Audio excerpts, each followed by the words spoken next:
Hello നമസ്കാരം.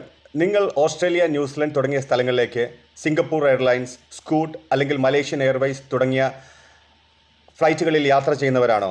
എങ്കിൽ തീർച്ചയായിട്ടും നിങ്ങൾ ഈ അപ്ഡേറ്റ്സ് അറിഞ്ഞിരിക്കണം. അപ്ഡേറ്റ്സ് ഇതാണ്. നമുക്കറിയാം, നേരത്തെ തന്നെ പവർ ബാങ്ക് എന്ന് പറയുന്ന സാധനം നിങ്ങൾക്ക് ഒരിക്കലും ലഗേജിൽ വിടാൻ സാധിക്കില്ലായിരുന്നു. നിങ്ങളത് ഹാൻഡ് ക്യാരിയിൽ കൊണ്ടുവരണമായിരുന്നു. ഇപ്പോഴും അതിനോട് കൂടെ ഒരു നിയമം ആഡ് ഓൺ ആയിട്ടുണ്ട്. ആ നിയമം ഇതാണ്: നിങ്ങൾക്ക് ഒരിക്കലും ഓൺ ബോർഡ് ആയതിനു ശേഷം നിങ്ങളുടെ പവർ ബാങ്ക് ഉപയോഗിക്കാൻ പാടില്ല.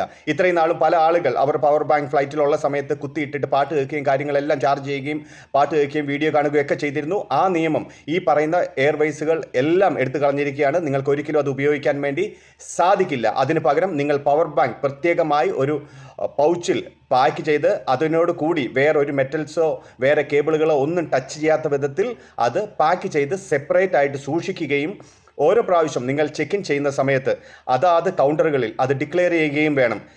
100 mAh ബാറ്ററി പവറിന് മുകളിലുള്ളതാണെങ്കിൽ തീർച്ചയായിട്ടും നിങ്ങൾക്ക് അവരുടെ പെർമിഷൻ എടുത്തതിന് ശേഷം മാത്രമേ അത് നിങ്ങൾക്ക് കൊണ്ടുപോകാൻ വേണ്ടി സാധിക്കുകയുള്ളൂ. ദയവായിട്ട് നിങ്ങൾ ഇങ്ങനെയുള്ള ന്യൂസ് അപ്ഡേറ്റ്സ്, എയർവേസ് സംബന്ധമായ കാര്യങ്ങൾ, ടിക്കറ്റ് ബുക്കിംഗ് സംബന്ധമായ കാര്യങ്ങൾ നിങ്ങൾക്ക് താഴെ കൊടുത്തിരിക്കുന്ന ലിങ്കിൽ ക്ലിക്ക് ചെയ്ത് ഈ ചാനലിൽ നിങ്ങൾക്ക് ചേരാവുന്നതാണ്. ഈ വീഡിയോ മാക്സിമം നിങ്ങളുടെ കൂട്ടുകാർക്കും ബന്ധുക്കാർക്ക് എല്ലാവർക്കും അയച്ചു കൊടുക്കുക.